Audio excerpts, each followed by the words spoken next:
Hello friends, এই দেখো কত কিছু মা আয়োজন করেছে।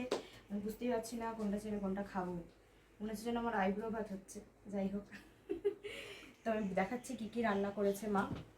এই যে ভাত, যে ভাজা করেছে, আলু ভাজা, এটা মনে হয় কাঁচকলা ভাজা, ঢেঁড়স ভাজা, বেগুন ভাজা, পটল ভাজা আর মাছ ভাজা। এখানে রয়েছে ডাল, পটল চিংড়ি, এটা হচ্ছে মাছের কালিয়া, আর এদিকে রয়েছে ফ্রাইড রাইস, চিকেন কষা, বাটার পনির, সবশেষে হচ্ছে এই যে চাটনি, পাঁপড়, আর এদিকে পায়েস, মিষ্টি, আবার এদিকে আছে ফল, ফেভারিট ফেভারিট ফল আমার, আর এদিকে স্ন্যাক্সের ট্রে। এত কিছু আয়োজন করেছে। ও আর বলতেই ভুলে গেছি, এই যে কেকটাও কাটা হবে এখন। তো এত কিছু।